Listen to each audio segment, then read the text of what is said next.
Welcome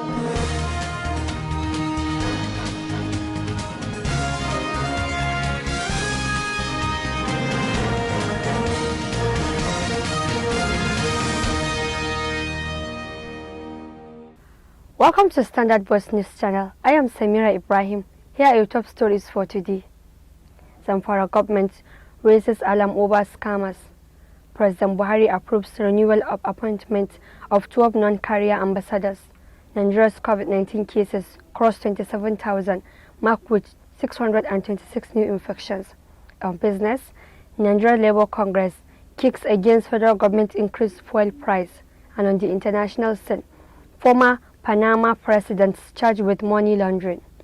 Now the news in details. The Zamfara State Project Management Team of the Anko Borrowers Program has raised alarm over scammers going around the state collecting money from farmers to help them in securing the Anko Borrowers Program loan from the Central Bank of Nigeria, CBN. The State Commissioner of Information, Alhaji Suleiman Tunau Anka, raised the alarm while speaking with News Agency of Nigeria, NAN, in Gusau on Thursday. NAN reports that Tunau Anka, the team leader, information and organization of the program, said information available had it that some bad elements are going around the state collecting money from farmers in the name of helping them to secure the loan from the Central Bank of Nigeria. According to the information, the scammers are collecting 12,000 naira from each of either rice or cotton farmers. The commissioner called on the general public to ignore those people. They are scammers. The CBN or state government did not send anybody to collect money from any farmer. Therefore, those involved in such acts are fraudsters. Alhaji Tunau Anka therefore warned farmers in the state to disregard such people so as not to fall prey to scammers. The Nigerian Security and Civil Defense School NSCDC in command in Zamfara has discovered a fake fertilizer factory in Gusau local government area of the state. The command also arrested other suspects in connection with rape, homosexuality, forgery and cultural stealing. The state NSCDC commandant Aliyu Garba disclosed this at a news conference on Thursday in Gusau. According to him, on May 14th, two suspects, Fahad Murtala Maribuhu and Saifullah Murtala Maribuhu, were arrested at the alterated fertilizer factory located at Ungwar Dambaba Sinami area in Gusau Metropolis. Governor Aminu Waziri Tambol of Sokoto State on Thursday inaugurated a high-powered committee for the 2021 Ramadan feeding program. The 37-member committee, which is to be chaired by the Secretary to the State Government, Alhaji Saidu Umar Malam Obandoman Sokoto, is the same that accomplished similar tasks this year. Reappointing the committee when he received its report for the 2020 feeding at the Government House Sokoto, Governor Aminu Waziri Tambol said government's decision is informed by the recommendation made by it that ample time should be given to a future body that would be settled with the same responsibility in order to enable it to organize, plan and execute its tasks. He said his administration will continue to execute various programs aimed at uplifting the living standard of the people in the state. He thanked the committee members for a job well done and assured them that its recommendation will be implemented. Governor Tambol explained that the state government will look into the possibility of extending the feeding program to local government areas as recommended by the committee. President Muhammadu Buhari has approved the renewal of the appointment of 12 non-career ambassadors, assuring Nigerians of fairness in representation and inclusiveness in all matters of governance. The assurance from the president became necessary following recent complaints after announcement of 41 non-career ambassadors that some states were not captured. The renewal of the appointment followed a performance evaluation which necessitated an approval for continuation in office of ambassadors, and the president will still decide if they will remain in their current positions. The president again congratulates the ambassadors on the renewal, urging them to keep upholding and promoting the values of stewardship in Nigeria, while building good relationship with other nations. President Muhammadu Buhari has sworn into office 45 commissioners and 1 chairman into the Federal Character Commission, the Revenue Mobilization Allocation and Fiscal Commission, and the Federal Civil Service Commission. In a tweet by the President's social media aide, Bashir Ahmed, President Muhammadu Buhari also sworn in the chairman and commissioners of the Federal Character Commission at the State House, Abuja. Of the 45 commissioners, 37 and 1 chairman were sworn into the Federal Character Commission, 6 commissioners sworn into the Revenue Mobilization and Fiscal Commission, and 2 commissioners sworn into the Federal Civil Service Commission. After the brief ceremony, which held at the council chambers of the presidential villa in Abuja, the Secretary to the Government of the Federation, Mr. Bas Mustafa, called on the newly sworn-in officers to deliver on their respective mandates in the next 3 years as their appointment are strategic towards re-energizing the system. As the federal government plans to employ 774,000 youths for 3 months across the country, available information indicates that Lagos State recruitment will be handled by the daughter of the APC national leader and Iyaloja General of Lagos, Folasade Tinubu Ojo, and the chairman of the National Union of Road Transport Workers in Lagos State, Misulu Akinsanya, also known as MC Olumu. According to report, the duo are in a 20-member committee and will supervise the recruitment of 20,000 youths in Lagos, as the Minister of State for Labour and Employment, Mr. Festus Keyamo San, had appointed Mitui Ari, an APC chieftain, as the chairman, and the former council boss Kayode Elesin as the vice chairman of the committee. However, this appointment has caused controversy in the microblogging platform, as social media users took to the platform to air their views. Kano State Governor Abdullahi Umar Ganjuji has announced the suspension of lockdown earlier declared in the state to curb the spread of COVID-19 pandemic. Governor Ganjuji made the announcement on Thursday while giving an update on the outbreak of COVID-19 in the state. He also banned street hawking and begging, adding that it was compulsory for residents to wear face masks in public places. The governor declared that final year students could resume school, while all civil servants from grade level 12 should resume work from Monday next week. He explained that the workers will be in the office from 9 a.m. to 2 p.m., noting that it was necessary to ensure the full opening of the state economy following the significant reduction in recorded cases of COVID-19. Governor Ganjuji, however, warned that the state government will not hesitate to punish residents who fail to comply with the face mask policy. He also advised people older than 55 years to stay at home, stressing that they were most vulnerable to the virus. Nigeria's COVID-19 cases on Thursday crossed the 27,000 mark as the country reported 626 new infections. This is according to the tweet on the official handle of the Nigerian Center for Disease Control (NCDC).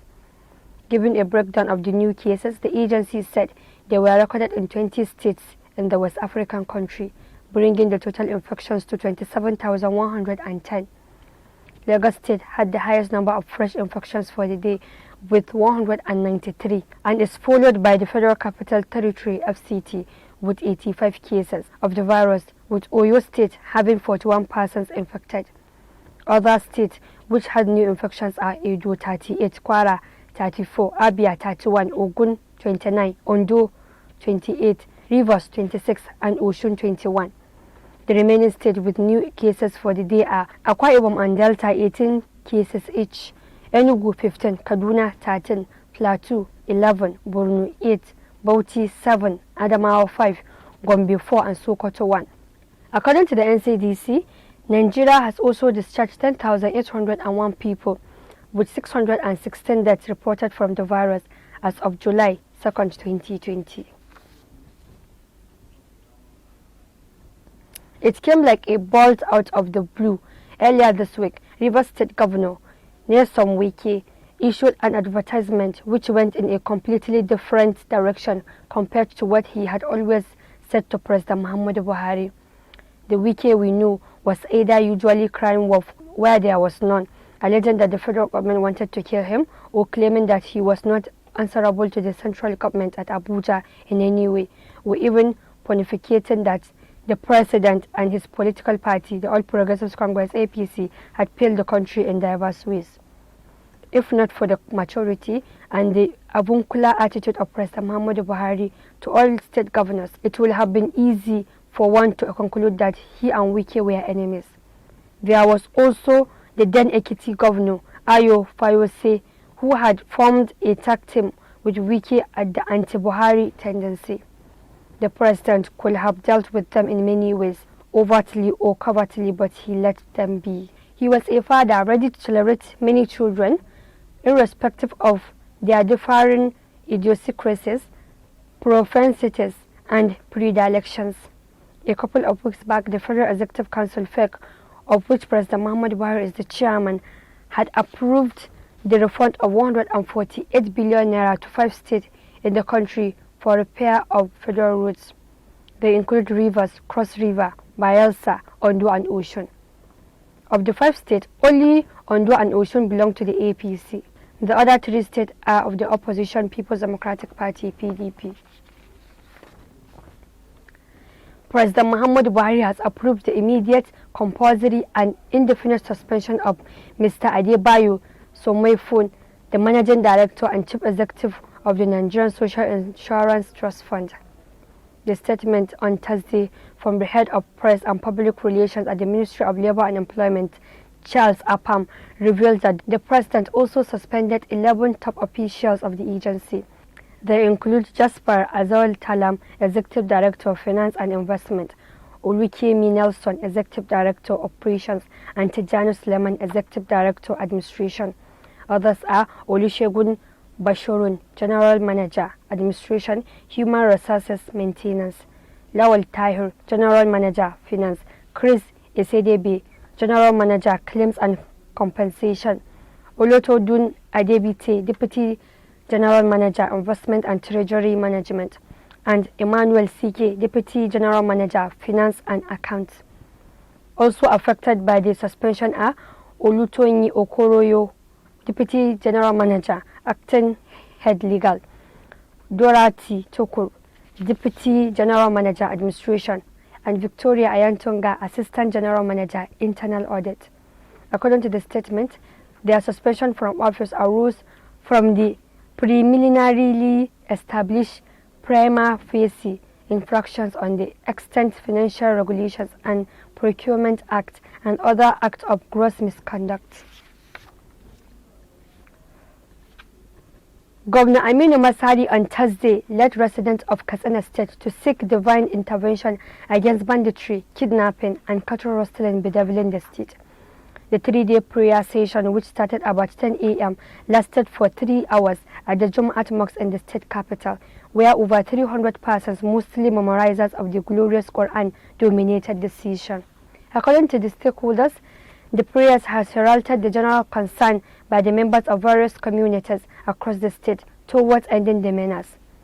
They further described it as a gesture aimed at letting security forces on the ground to understand that members of the public are with them in their bid to oust the miscreant.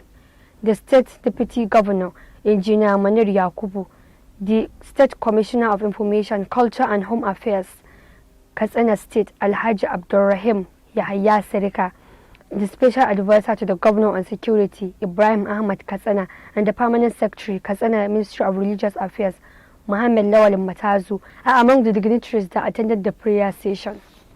It will be recalled that the Nigerian Army on Wednesday assured citizens of its determination to continuously work with other security agencies to enhance peace and security across the country.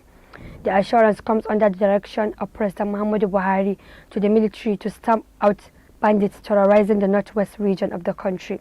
The Chief of Army Staff, Lieutenant General Tukul Buratai, disclosed this on Wednesday in Faskari, one of the frontline local government areas of Katsina State, during this year's Nigerian Army Day celebration.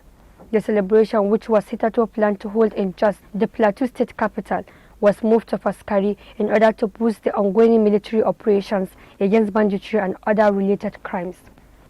This particular exercise, which is one of the far-reaching decisions of the Senior Officers Conference, is, according to Buratai, out not only to check banditry in Katsina but also in the entire northwest region and central part of the country. A 25-year-old man has allegedly defiled a 7-year-old and left her battling for life at the Abubakar Tafawa Balewa University Teaching Hospital, Bauchi. It was gathered that the suspect is currently on the run. The founder of a Bauchi-based non-governmental organization, the Babpatakko Foundation, Hajiya Zainab Babpatakko, who narrated the incident to journalists on Thursday, said it occurred on Tuesday in the Angwar Kura area of Bauchi metropolis. She said the suspect lured the girl to an abandoned building in the area and raped her, after which he dumped her near an abandoned clinic in the area, leaving her for dead. When contacted, the State Police Public Relations Officer, DSP Wakili, said he had yet to get a report on the incident from the concerned division, but promised to get back as soon as he got it. He had yet to do so as of the time of filing in this report. Similarly, a 28-year-old man, Abubakar Sani of Nasarawa village, on Gumi local government area of Zamfara state, has been arrested by the Nigerian Security and Civil Defense Corps for allegedly defiling a 4-year-old girl. Abubakar, who has hearing impairment, was arrested on June 30, 2020 by operators of the NSCDC in the local government area, and his case was transferred to Gusau for legal action. Meanwhile, a high court sitting in Bompoi, Kano, has sentenced one Abdullahi Magaji of Kumbotso local government area of Kano State to 14 years imprisonment for defiling a 6-year-old girl in an uncompleted building in February 2016. Mr. Justice Suleiman Babadam Malang, who delivered the judgment, also ordered the convict to pay a mandatory fine of 200,000 to the court and another 200,000 to the victim as compensation. In a related development, the State Police Command on Wednesday arraigned a suspected serial rapist, Mohammed Alfa, for allegedly raping 40 women, including a 85-year-old grandmother, in the last 1 year. The suspect was arraigned on 2 counts before the Magistrates Court 18, Norman Land, Sabon Gari, Kano. In another development, an Ebonyi State Magistrate Court sitting in Abakaliki on Thursday remanded a 42-year-old man, John Mbam, in a correctional facility for allegedly defiling a 14-year-old girl in Ebonyi State. On business,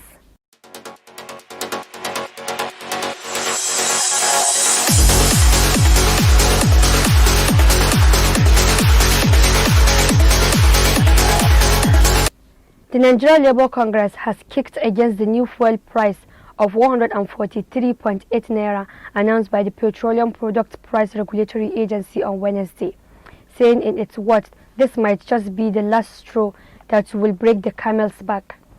The Congress demanded a reversal of the pump price to the old price, arguing that the prices of crude oil in the international market had only slightly increased from the previous price before the downward review was announced 2 months ago. The NLC President Ayuba Wappa in a statement described the hike in the pump price and the proposed electricity tariff hike as potent threat to run millions of Nigerians under. He asked the federal government to rehabilitate the refineries and disclose the timelines for this. The NLC President blamed the PPPRA Executive Secretary Saidu Abdul Qadir for the fuel price hike, saying that he did not even feign pretense that the government has abdicated its responsibility to protect Nigerians from the cutthroat tendencies of neoliberal market forces. And on the international scene, the former president of Panama, Ricardo Martinelli, is facing corruption charges just 8 months after he was acquitted of spying on political posts, one of his lawyers said on Wednesday. According to local media, Ricardo had been linked to the so-called new business case in which an editorial group was allegedly brought using public money during his 2009 to 2014 terms as president. Panama's last 2 presidents, Ricardo Martinelli and Juan Carlos Varela, were charged Thursday with money laundering, as 2 separate scandals tarnished the political legacy of the former Ali-stunned enemies. Ricardo, 68, was in a combative mood as he departed the public prosecutor's office in Panama City. He said he is going to be frank with the press, this political prosecution that has no end. He said they want to involve him in the case in order to do away with him after refusing to testify. The public prosecutor's office told AFP that Varela was charged with money laundering in the Odebrecht case. The 56-year-old former president is being investigated for allegedly accepting illegal donations to his political campaigns from Brazilian construction giant Odebrecht. That has been the news from Standard Voice Television. To end the news, a quick look at the major headlines. Zamfara government raises alarm over scammers. President Buhari approves renewal of appointment of 12 non-career ambassadors. Nigeria's COVID-19 cases crossed 27,000, marked with 626 new infections. On business, Nigeria Labour Congress kicks against federal government increased fuel price. And on the international scene, former Panama presidents charged with money laundering. That's the news. On behalf of the production crew, Head of News and Current Affairs Department, Ibrahim Grabotunau, I am Samira Ibrahim, wishing you a pleasant day. Keep watching Standard Voice Television News. Goodbye.